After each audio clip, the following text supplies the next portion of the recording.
Hello and welcome to select civils. आपका mains tentative है 18 से और होगा नहीं होगा वो एक सेपरेट टॉपिक है।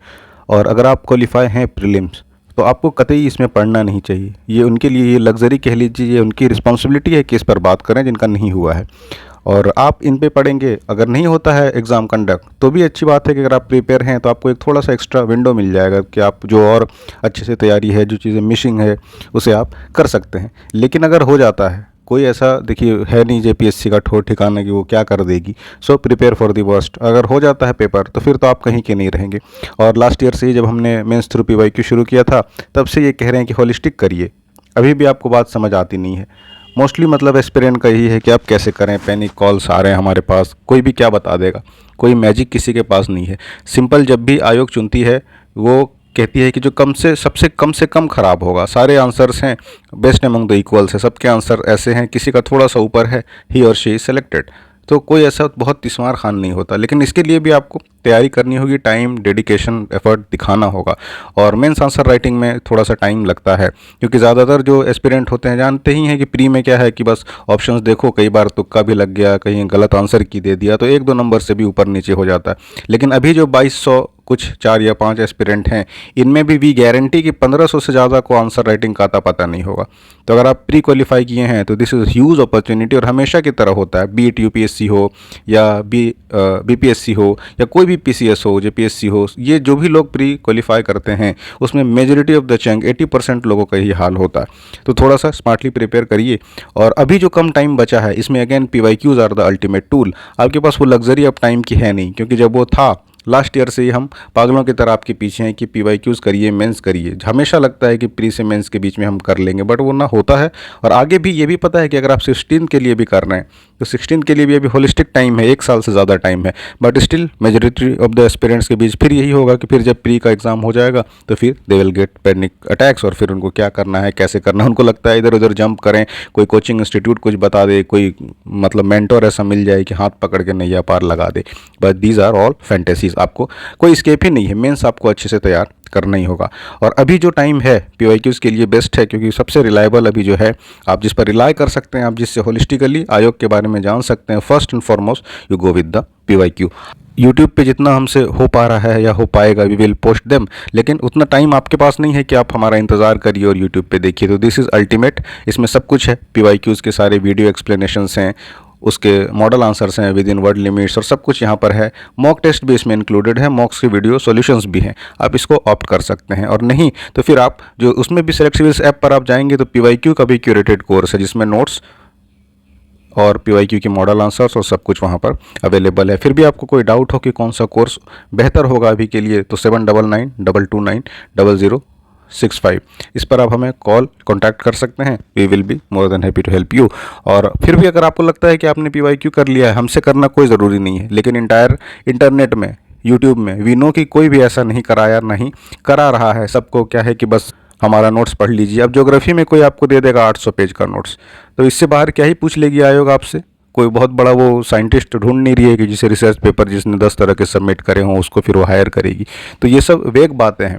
इतने सालों से हमें पता है कि क्या होता है मार्केट में और कैसे फूल बनाया जाता है। आपको मॉडर्न हिस्ट्री का दे देगा या मान लीजिए झारखंड का ही दे देगा एकदम 200 क्या 2000 पेज के नोट्स, तो इससे बाहर क्या ही पूछेगा। तो ये अल्टीमेटली फ्रेम में फिट हो ही जाता है।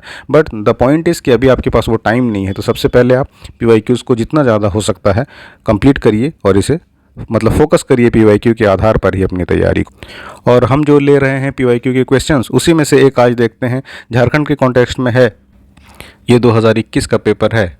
इसमें ये एक पूछा था आपसे, discuss in detail the occurrence and distribution of coal in India. Jharkhand है ना। झारखंड के में कोयले की उत्पत्ति और वितरण की विस्तार से चर्चा कीजिए। मतलब डिटेल आपको बताना है दो चीज़ें, कैसे ऑकरेंस, कैसे यानी ऑकर किया या फॉर्मेशन कह सकते हैं इसको हुआ, और दूसरा बताना है कि इसका डिस्ट्रीब्यूशन झारखंड में किधर कौन सा कोयला है, कितना है। दो चीज़ें ये हो गई। अब इसमें यह है डिस्कस इन डिटेल, यही कह रहा है ना आपसे डिटेल। तो डिटेल जब बताना है तो इसके साथ क्या क्या चैलेंजेस हैं फिलहाल, या डिस्ट्रीब्यूशन में क्या कुछ प्रॉब्लम्स हैं, क्या क्वालिटी है कोल का, किस तरह से डिपेंडेंसी कम है, ज़्यादा है, everything in detail you have to discuss. तो इसको हम पहले डिस्कस कर लेते हैं और फिर इसके हम मॉडल आंसर्स की तरफ आएंगे कि एक आइडियली किस तरह का आंसर आप लिख सकते हैं। डिस्कस वी विल, जो हमारे मॉडल आंसर्स हैं उसको ब्रीफली हम डिस्कस कर लेंगे। तो सबसे पहले इंट्रोडक्शन। इंट्रोडक्शन में वही जो भी आपको सटीक लगे, जो भी आपके पास प्रॉपर वैलिड इन्फॉर्मेशन है, वेरीफाइड इन्फॉर्मेशन, उससे आप लिख सकते हैं। उसके एरियाज़ के बारे में बता सकते हैं, या जैसे आप लिख सकते हैं कि कोल कैपिटल कहा जाता है धनबाद को, क्योंकि सबसे ज़्यादा कोल मिलता है झारखंड में, और झारखंड में भी धनबाद का झरिया। तो इस तरह से आप इंट्रोडक्शन दे सकते हैं। या यहाँ के डिपॉजिट्स के बारे में बता सकते हैं कि मोर देन 25% जो डिपॉजिट है इंडिया का, सिर्फ और सिर्फ झारखंड में है। या आप दे सकते हैं कि कई तरह के रीजन्स हैं जो कोल रिच हैं झारखंड में, जैसे कर्णपुरा या फिर दामोदर वैली का आप दे सकते हैं एग्जाम्पल्स। तो इस तरह से डिपेंडिंग अपॉन योर कितना आप एप्ट हैं, कितना आपने तैयारी की है, उस तरह से एक बेसिक इंट्रोडक्शन आप दे सकते हैं। फिर एक हम कनेक्टर डालेंगे क्वेश्चन के बेसिस पर। सवाल आपका ये कह रहा है ना, ऑकरेंस एंड डिस्ट्रीब्यूशन, तो ये हम कहेंगे कि जो ऑकरेंस है कोल का, वो मेयरली ऐसा नहीं है एक जोग्राफिकल फीचर है, वो स्टेट का इकोनॉमी, स्टेट का कल्चर सब कुछ डिफाइन करता है। And then we will switch to the main part. अब मेन पार्ट क्या है? ऑकरेंस। पहला यही कह रहा है ना आपसे, इसका किस तरह से, ये देखिए झारखंड में कोयले की उत्पत्ति और वितरण, तो फर्स्ट ऑकरेंस कैसे हुआ इतना, यानी इसके फॉर्मेशन प्रोसेस के बारे में हम बताएंगे कि कौन से पीरियड में कोयला आखिर फॉर्म हुआ, यही आपका सवाल भी है। तो ये 300 से 350 मिलियन साल पहले कार्बोनिफेरस पीरियड, हम ये बताएंगे कि इस तरह से ओरिजिन होना इसका शुरू हुआ। और फिर इसके प्रोसेस के बारे में बोलेंगे कि कैसे, कि यहाँ जो डिप्रेशंस बने कार्बोनिफेरस पीरियड से पहले, इसमें जो भी डिपॉजिट्स थे, जैसे कि फॉरेस्ट था, अभी भी फॉरेस्ट है झारखंड में, जानते हैं आप 29% है ना, डाटा बैक भी आप दे सकते हैं आंसर। या जो भी और चीज़ें थी इसमें डंप हो गई, और ये जब डंप हुआ तो फिर ह्यूज प्रेशर और टेम्परेचर के चलते मिलियंस ऑफ ईयर्स में धीरे धीरे कोल का फॉर्मेशन हुआ, और ये जो ऑर्गेनिक मैटर्स थे ये कोल में बदल गए। ये एक हम देंगे। उसके बाद हम बता सकते हैं कि कौन सा सिस्टम होता है, रॉक सिस्टम जो कोल का है वो कैसा होता है, तो हम वो लिख सकते हैं कि ये मेनली सेडिमेंट्री होता है। आप रॉक साइकिल अगर पढ़े होंगे तो इग्नियस, सेडिमेंट्री, फिर मेटामॉर्फिक, ऐसे चलते रहता है। तो कोल जो है वो सेडिमेंट्री रॉक सिस्टम में आता है। फिर इसकी क्वालिटी के बारे में हम बात कर सकते हैं कि इसमें कार्बन कंटेंट के बेसिस पर जिस तरह का फॉर्मेशन हुआ वो मेनली बिटुमिनस कोल हमें देखने को मिलता है। तो ये सारी चीज़ें हम फॉर्मेशन में लिख सकते हैं। फॉर्मेशन के बाद दूसरा आपसे जो पूछ रहा है स्पेशियल डिस्ट्रीब्यूशन, यानी किस स्पेस में कितना किधर मिलता है हमें कोयला देखने को, अब उसके बारे में हम लिखेंगे। सबसे पहले जो आता है हमारे दिमाग में वो है दामोदर वैली। अब ये इसके डिस्ट्रीब्यूशन की बात हो रही है तो इसके अलग अलग रीजन्स के बारे में हम लिखेंगे, जैसे झरिया कोलफील्ड। फिर इसके बारे में डिटेल बताएंगे कि इसी कोलफील्ड से हमें कोकिंग कोल को मतलब प्रोडक्शन इसका हमें देखने को मिलता है।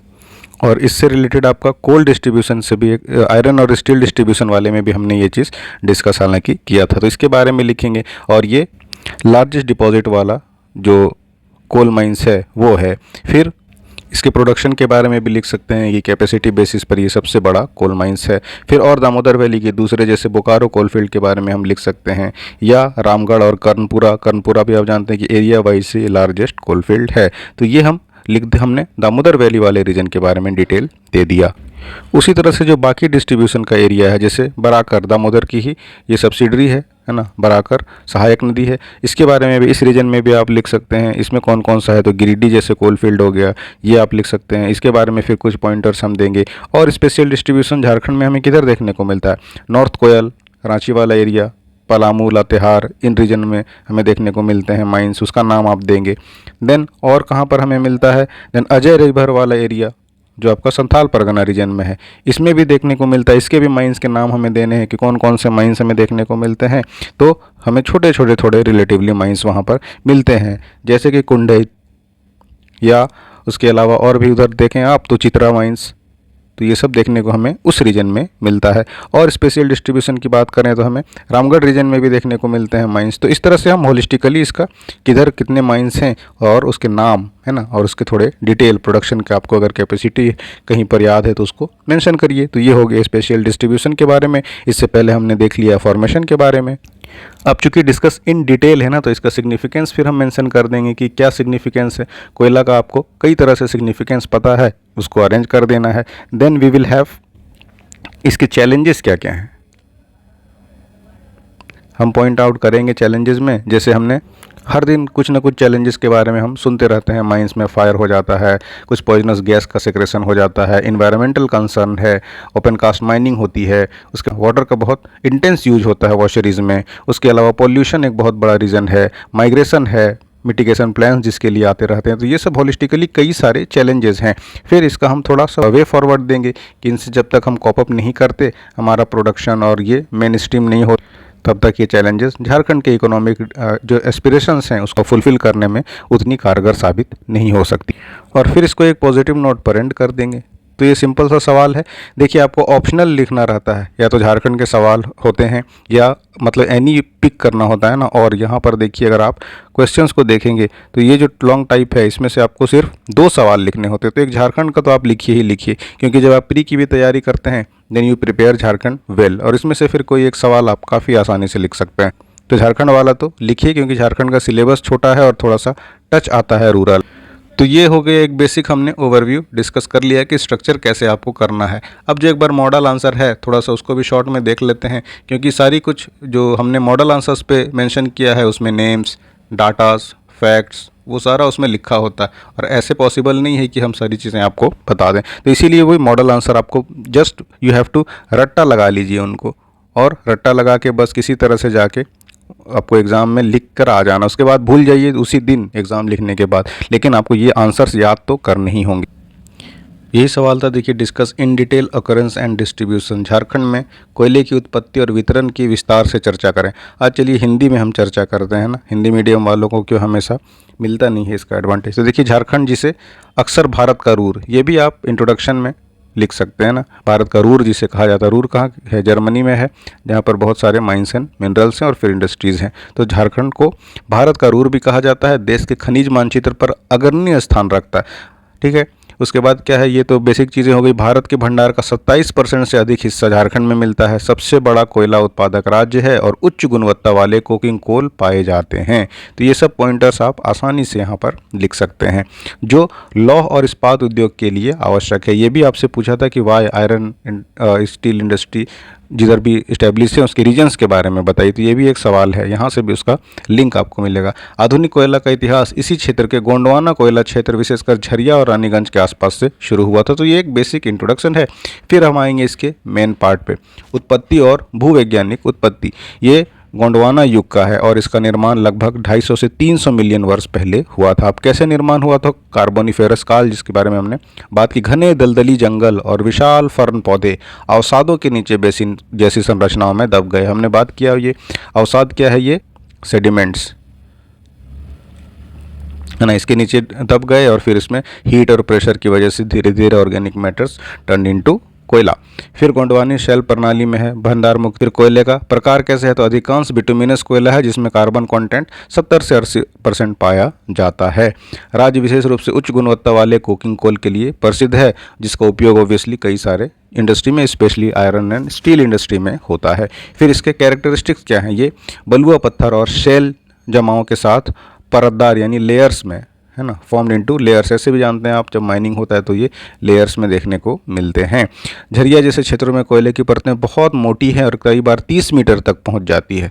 और भूमिगत और खुली ओपन कास्ट, जिसके बारे में हमने चैलेंजेस में बात किया था, दोनों प्रकार का संभव है यहाँ पर खनन करना। फिर वितरण है, तो वितरण में सबसे पहले दामोदर, उसमें कोयला बेल्ट, झरिया वाला कोयला बेल्ट है ना, बोकारो क्षेत्र, रामगढ़ और कर्णपुरा हमने हालांकि ये डिस्कस किया।